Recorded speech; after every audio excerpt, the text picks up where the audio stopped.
Today at the City Commission meeting, we made a recommendation that we would discontinue the $50 property tax credit that we give to seniors. And that will save us about $400,000 a year. It would take $500,000 a year. It would take effect in calendar year 2012. Offsetting that is really something the state did 3 or 4 years ago, which provided a more significant homestead credit for the seniors. And at this point, this was one of the recommendations that we've made to balance our budget because the state and the national government have made such significant cuts. So I really think we have the state to thank for this one. We don't like doing it, but I think it's one of the things that's necessary for us to do to balance our budget in 2012. And most people that would have taken the city's credit probably would actually get more money back by taking the state's homestead exemption. Well, they got both in the past, and so now they wouldn't get this one. But still, the state credit is a more significant credit. Do you know how many seniors take it? I think there's about 10,000 people that currently receive the credit. You heard any complaints about that since news went out? There have been a few complaints. Nobody likes it when they lose money, but I think the small amount for each individual compares to it's a significant savings. And again, we wouldn't have had to do it if the state hadn't done such a dramatic reduction.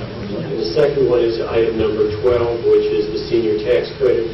Again, last Wednesday at the work session we talked about that, and so this is an ordinance that talks about discontinuing that senior tax credit. Number 12, I know there's some heartburn regarding this discontinuing the tax credit to seniors, like $2 a year, but there is a little relief imparted by the homestead exemption that we talked about. It's going to be countywide. I can't recall I think the average credit is going to be about $518 probably. Yes, Commissioner. In 2007. The state, it was really the state level, provided some more homestead exemptions for seniors and disabled people. So the level of that incentive, or the level of that tax break, if you want to call it that, was much more significant than the level of what we currently do. So I do think there's been some offsetting of this since we originally put it in place in 1984, I think is when we put it in place.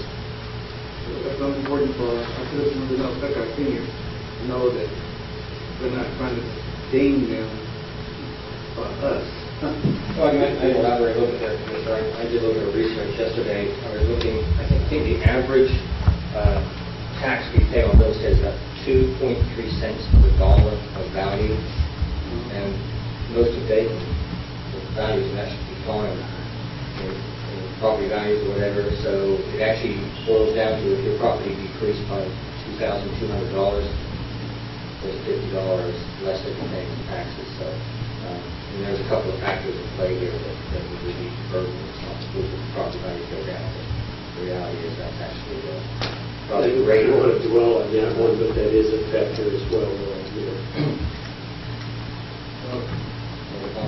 No, I understand, because I'm not really true that folks just realize there's nothing being taken away that was there.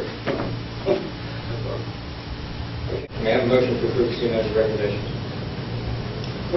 Second motion. Properly moved and seconded to approve the city manager's recommendation. All in favor say aye. Aye.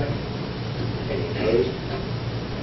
May I have a motion to approve the city commission's recommendation? So moved. Second. Properly moved and seconded to approve the city commission's recommendation. All in favor say aye. Aye. Any opposed? Legislation.